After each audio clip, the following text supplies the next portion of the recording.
animals we cared for were former familiars who'd lost their witches.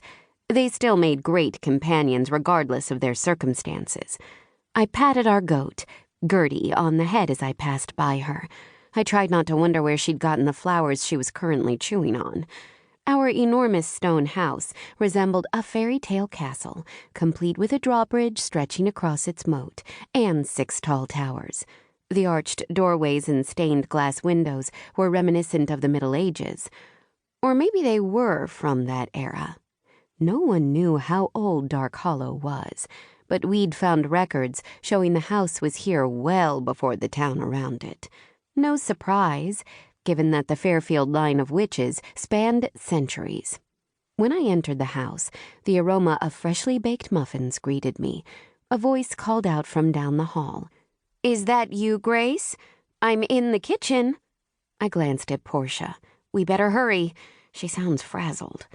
As if on cue, the magic house swept us across the floor and down the hall on top of a rug.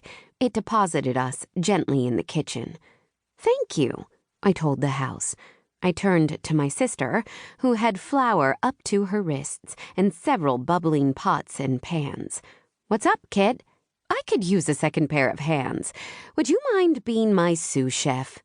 "Me," I echoed. Nobody asked me to help with anything. They seemed to think my chaos magic and inquisitive mind were more of a liability than an asset. Sometimes it felt like all I did was try to prove myself. "Of course. Let's do it." By the time my sister Elizabeth made her way downstairs, we'd prepared a breakfast feast. Sunny-side-up eggs, bacon, hash browns, dozens of muffins, and Belgian waffles with strawberries and vanilla ice cream. Because why not? Normally, Elizabeth would complain about the unhealthy food, but I was pleased to see her scarfing it down with the rest of us. Nice to see her lightening up a bit. After some time, all of us were so stuffed that a nap seemed like the only feasible option. As I fought to stay awake, the grandmother clock chimed twice, rousing me from my sugar-induced stupor. A visitor? Elizabeth lifted her nose out of the book she'd been reading under the table, as if she thought she was fooling anyone. We all knew she couldn't go anywhere without at least a pocket diary. "Who could that be?" she mused. I looked down at Portia. "What do you think?" "I think you've been pushing food around the plate for 10 minutes, and I'm starving. Don't you care about me anymore?" She fixed me with pleading puppy dog eyes. I laughed and dropped a piece of bacon on the floor when no one was looking. Normally, I'd set the plate on the floor for Portia to enjoy at her leisure. But I never did that when my sisters were around, unless I was in the mood for a lecture. Newsflash, I was never in the mood for a lecture. The grandmother clock chimed again, this time louder. The urgent feeling in my gut intensified. We followed the noise to the front door, but there was nobody there.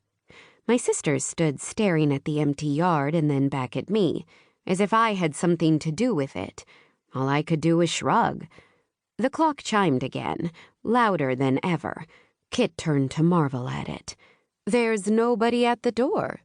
I heard a swish and creak sound and realized the house was trying to redirect us.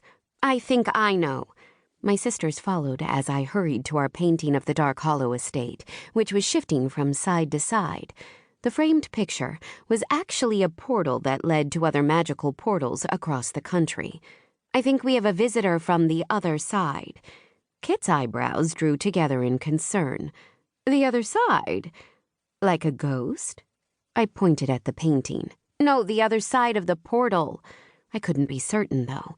I was pretty sure we'd never had an unexpected visitor enter through the portal before. Elizabeth chewed her lower lip. "Should we let them in?" I cracked my knuckles. "I can handle this. Step aside, ladies." I placed my hands on the frame of the painting and concentrated. "Enter at your own risk," I said, willing the portal to open. I stepped back to see what would happen. A man materialized in front of us. He had silver hair